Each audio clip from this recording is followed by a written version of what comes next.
To me, I think what's powerful about you is that you collab with so many people, but you don't compromise who you are, right? And I think it's very hard to navigate in a space without compromising who you are, right? So many people could see Schoolgirl. I'm like, oh, yo, I want you to do this and do this for me because it could help my brand, but it may compromise who you are and may compromise the integrity of your LLC.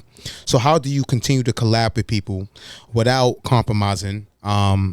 It's funny because it may sound easier to answer than I'm intentionally. You know what I mean? Taking the back seat. Word. Really like doing the behind the scenes work. I'm very, and I love it. The no gatekeeping, because that's really what it's about. So if somebody hits me up and they're like, yo, I want to throw a party and it's going to be like 100% fucking weed vibes, which I love cannabis, right? Cannabis is a very healthy plant, but my fucking amen. My business might not be able to, I can't be on screen smoking with all of those things connected, although I love you, so I'll be able to support you in a different way. You know, maybe send you some networks, locations, you know, like bridge the gap. Yeah. That's right. So has your definition of success changed? What does success look like to you? Like, do you see yourself like, I wake up when I want to, right? I still provide to the world every day, daily, but I do it on my own accord. I got the bag. I could go to Africa with or without deducting taxes. What does success look like to Shatema? Or what does success look like to Schoolgirl? Are these different? You know what I'm saying? You see what come on. I'm back. I'm fucking back. I like that. I apologize. Because Ms. Williams, Shatema, and the Schoolgirl are different entities. Okay, let's do it. That's a good one. Success for Shatema would definitely look like happiness. It would look like running my own day, 100%. I would still get up early, work out, do all the things, you know, get to the business, which means I have to work. But working for self would be working for self 24 hours and not having to, rely on working as an educator right now with a school. That would be amazing. That would be success. And being able to just be happy. There's a place in Bhutan, South Asia, where their currency is connected to their happiness. It's not on GDP. Check that out. It's Bhutan, South Asia, right? They're a very small country. Yo, what? In the Himalayas. Yo, I would be a happiness. Gazillionaire. So if they're not happy, they broke. Yo, we figured out. World, we figured it out. Yo, watch the whole thing.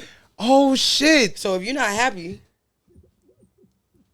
where's this place at? It's in South Asia. It's in the Himalayas, right? You travel, boy. Near Tibet, India, like over there near Nepal. But these are what my students are learning about. Wow. They learn about because Bhutan has one of the most unique flags in the world. So vexillology is the study of flags. So I get to tell them about. So they have this dragon. The dragon's holding these jewels. It's like orange and yellow. It's fire. Very unique flag. It's fire. But yeah, happiness.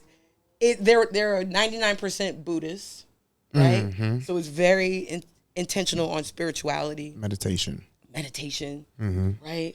What does happiness look like? Being grounded. What does happiness look like for you? I'm gonna be honest with you.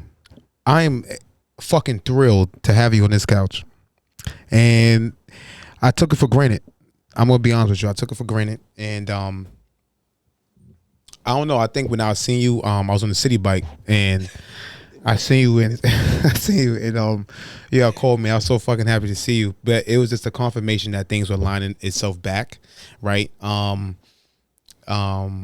You already told me that you was coming coming back to interview. Let me interview you, but to see you in the street, like it was just like, yo, and it's just and now I'm taking it more personal. I think that happiness is minute, and I like to keep it very minute. I used to put my happiness on such a big scale, but so many things could go wrong to fuck up that big success, where I just start to make small little minute happiness measure marks, right?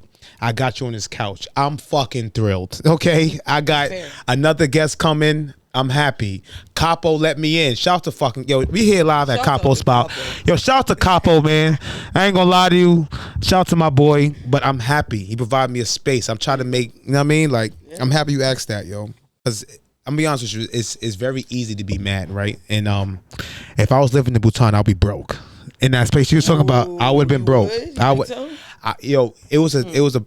And then to your point, right? How do you maintain your happiness in the midst of negative things around you, right? Because the reality is, I couldn't control shit. Yeah. It was out my control, but I was mad about it. And why am I mad about something that I can't control? And it was beyond me. And I stayed mad. So I was watching Harry Potter, right? I was binge watching shit all weekend. It was Deathly Hallows Part 1 and 2. Long story short, nigga was holding the holy crux on his chest. It was weighing him down, and they was negative, like the horror crux or whatever, the shit that Voldemort, whatever.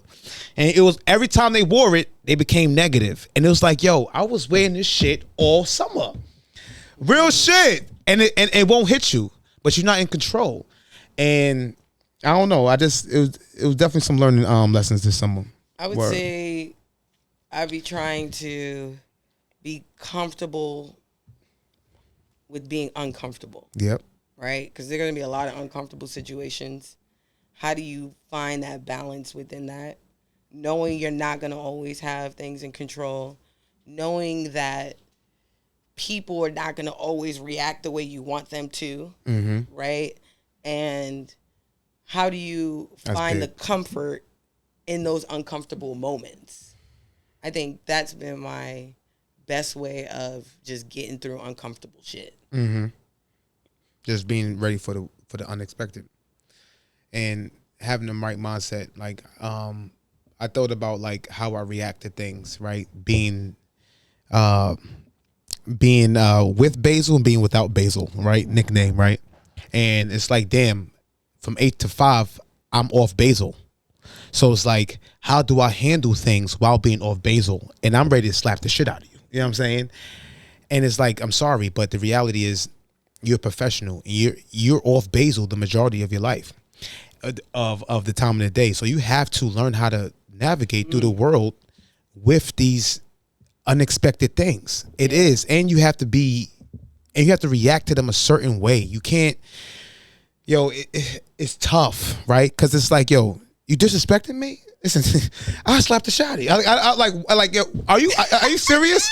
But then it's like don't play with me. But then it's like, yo, what does slapping the shit out of him do for you, right? It's like, yo, are you trying to like get your respect back for yourself? Does that even exist? Then you start to think like, oh shit, like all these like illusions in your head that like that fuel the anger.